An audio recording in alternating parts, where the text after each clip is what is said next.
성도님 여러분 반갑습니다. 코로나로 우리 함께 모이지 못하여 무척 답답하고 안타깝습니다. 그래서 수요 예배 대신에 수요 말씀으로 함께 은혜를 나누고자 오늘부터 매주 수요일 정해진 시간에 여러분께 말씀의 영상을 드리고자 합니다. 어떤 주제로 할까 여러 생각 중에 우리가 말씀을 많이 듣지만 성경 자체에 대한 이해를 우리가 공부할 수 있는 시간이 별로 없었던 것 같습니다. 그래서 당분간 무엇보다 먼저 우리가 그토록 소중히 여기는 성경 말씀 그 자체에 대한 기본적인 이해를 나눌 필요가 있습니다. 먼저 성경이 읽혀지네 라는 책이 있는데 평신도형으로 쉽게 기록되어 있습니다. 그래서 제가 그 책의 흐름을 기본적으로 따라가면서 보충 설명하는 것이 좋을 듯하여 그런 진도로 준비하겠습니다. 오늘은 성경을 이해하기 전에 먼저 어떤 태도로 성경을 대할까라는 태도의 내용이 되겠습니다. 성경은 하나님의 말씀이기에 우리가 어떤 태도로 대하느냐는 무척 중요한 것 같습니다. 먼저 성경은 계시의 말씀입니다. 사람들이 하나님은 누구실까라고 이해할 때 먼저 경험을 떠올립니다. 어떤 분은 삶 속에 어떤 무서운 부분이 있었는데 예를 들면 집 동네에 공동묘지가 있는 어떤 분은 늘 공동묘지를 지나가면 두려워했는데 신앙생활 하면서 이 두려움이 사라지는 것을 경험하며 하나님은 정말 살아계십니다 라고 고백하는 분도 있고요. 또 어떤 분은 질병으로 고통당하는 중에 하나님께 간절히 기도하여 약으로도 온전히 치료되지 못한 상황인데 부흥 집회에 가서 기도 중에 깨끗이 낫는 그런 체험을 한 분도 계십니다. 하나님은 과연 살아계시다라는 것을 또 깨닫게 됩니다. 또 어떤 분은 교통사고로 거의 죽을 뻔한 그 순간에 하나님께서 살려주시면 하나님을 위해서 살겠습니다 라고 그 짧은 순간에 결단의 고백을 했다고 합니다. 하나님께서 그 교통사고에서 생명을 지켜주셨습니다. 그리하여 그분은 하나님은 정말 살아계시다고 고백을 합니다. 물론 이처럼 여러 가지 이유로 경험을 통하여 하나님의 살아계심을 우리가 확신합니다마는 사실 개인의 경험이 하나님을 이해하는 가장 중요한 근거는 되지 못합니다. 여러 경험이 서로 다를 수 있고 또 다소 불확실할 수도 있기 때문에 그렇습니다.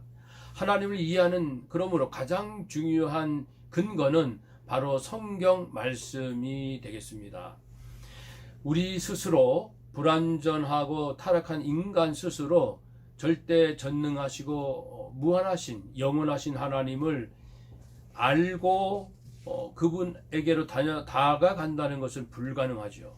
그래서 하나님은 계시 당신 스스로 피조물 인간들에게 하나님 자신을 열어주십니다. 계시해 주십니다. 그래서 우리가 알게 됩니다.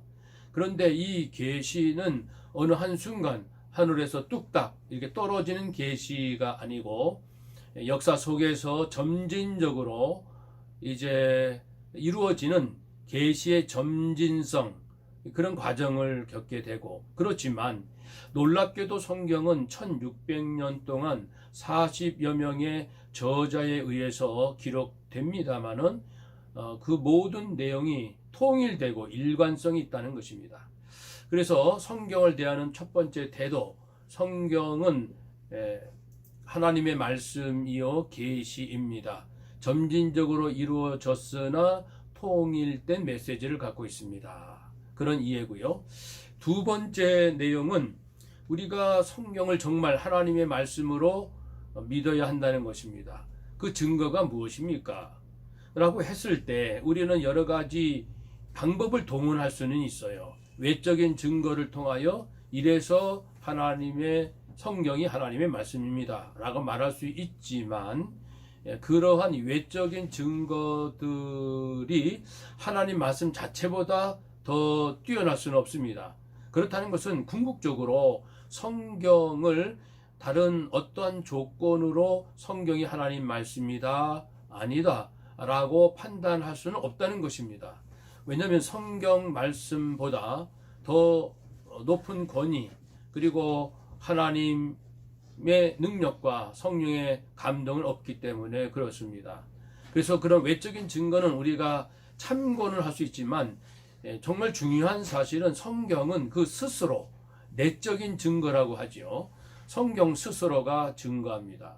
그래서 성경을 읽다 보면은 하나님의 살아계심을 알게 되고, 성경이 과연 일맥상통한 하나님의 말씀임을 스스로 성경이 말씀해 주신다는 것이죠. 성경의 내적 증거입니다. 그래서 두 번째 내용은 성경의 권위는 성경이 하나님의 말씀임은 성경 스스로가 증거한다는 내용입니다. 세 번째 내용은 성경은 66권으로 되어 있고 그 안에 많은 주제들이 있습니다. 그래서 혹 성도들이 자기 마음의 선호도에 따라서 성경을 취사 선택할 위험이 있습니다. 성경 66권은 하나님의 말씀이기 때문에 우리가 가감할 수도 없고, 어느 책을 중히 여기고 어느 책을 소홀히 여겨서도 안 됩니다. 인간의 생각과 다르게 우리가 좀 소홀히 하는 그런 성경을 통해서도 얼마든지 우리가 하나님의 살아계심과 하나님의 은혜를 경험할 수 있기 때문에 그렇습니다. 세 번째 자세는 성경을 자신의 취향에 따라 이렇게 편식하지 아니하고 골고루 전체를 사랑하며 묵상해야 한다는 내용입니다. 네 번째 태도는요, 성경을 읽을 때 궁금한 것들이 많습니다. 죄가 어디서 시작되었는가? 천사가 어떻게 타락할 수 있는가? 하나님께서 지으신 모든 것이 선한데 어떻게 악이 나올 수 있는가? 등등 말입니다.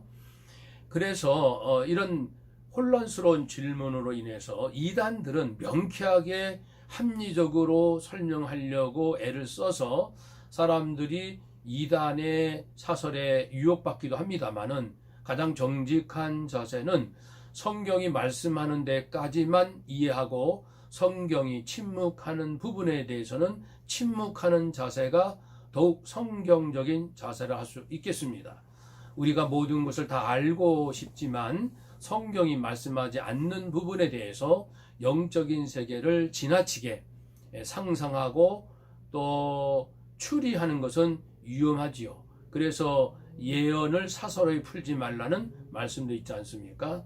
그래서 절제하는 마음이 필요합니다. 네 번째, 성경을 대할 때는 알 수 없는 부분에 대해서는 절제하는 마음, 그것을 그 부분에서 멈추는 자세가 필요하다라는 것이고요. 다섯 번째 자세는 그 성경이 하나님의 말씀이기 때문에 한번 읽으면 쉽게 다 이해될 수 있겠다라고 생각됩니다. 그렇지만은 꼭 그런 것만은 아닙니다.